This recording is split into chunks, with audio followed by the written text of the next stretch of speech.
we go. Okay, 6.3, extra practice. So it's a very simple concept here when you have a centroid. Remember, a centroid is that center spot where all the three medians cross. So remember, a median goes from a vertex to the midpoint of the opposite side. So Q is the midpoint of LM. There is no letter, there is no letter here, but let's just call it, I'm just going to make that an R. R is the midpoint of LN, and I'm going to make this a T. That is the midpoint of MN. Don't need to have that on there, I just want to talk about it. Those are all midpoints, which makes LN a median, QN a median, and MR a median. The point where they all cross, like you had in your notes, is called the centroid. Sounds kind of like central. So the center.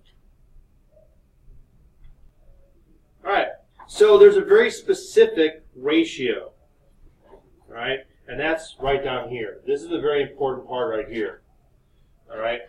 When you have your median and the centroid breaks it up into 1/3 and 2/3 sections.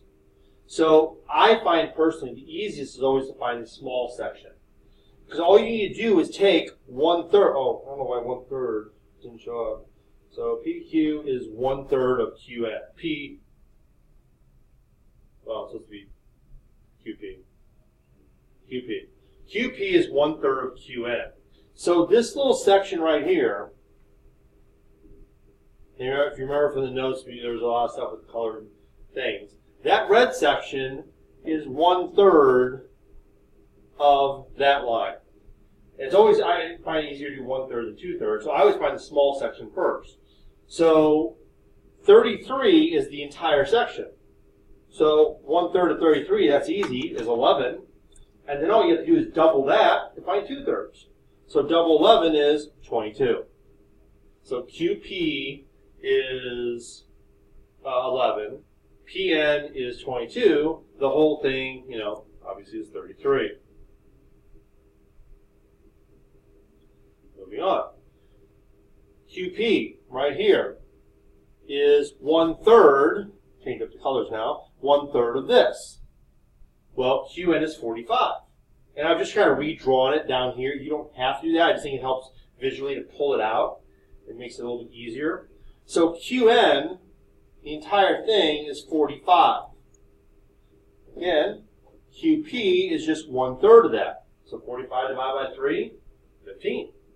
And then all you have to do is double that for the 2/3 section. PN is 30.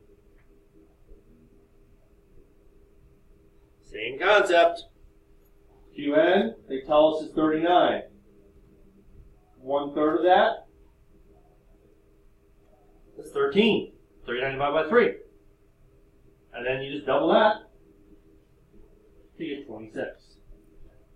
Okay, moving on. Same concept, move in the opposite direction. So in this one, we're trying to find the missing information. So in this one, we're given 7 right there. Well, remember, that's 1/3 of the entire segment. So you could go right to multiply by 3 to get 21. Or, if you remember, how do we get the long segment? We just doubled it to get 14. And then 14 plus 7 is 21. So you have a choice. When you're given the little piece, you can double it and triple it, or double it and add them together. It's your call. All right? So in this one, we're given the small section 12.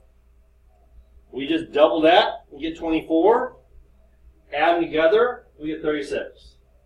Or if you just triple the 12, you get 36. Now, you weren't given on this problem, but let's say, for example, let's just say for the heck of it, you were actually given this 24 right there. You were given the long piece first. Okay? Well, if you're given the long piece first, then you would just divide by 2 and get the 12, and either multiply by 3 or add those two together to get 36. So there's multiple ways to play with the numbers.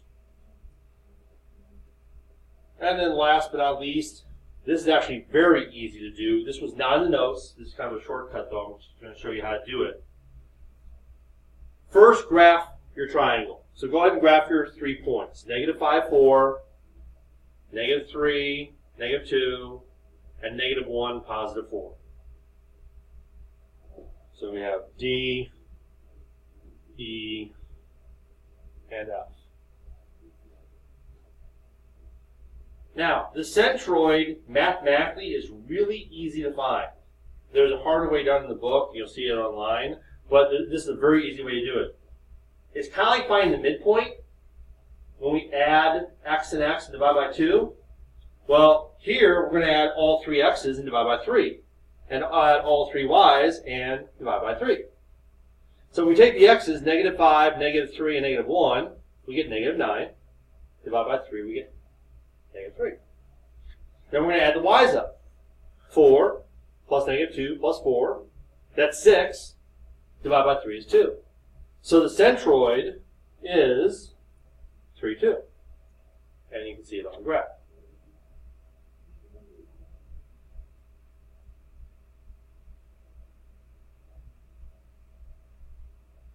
So like I said, it's been here all along. It's obviously -3, 2, because, you know, I had -3 here and I had 2 here. So why would I ever in my right mind write 3, 2? Of course it's -3, 2.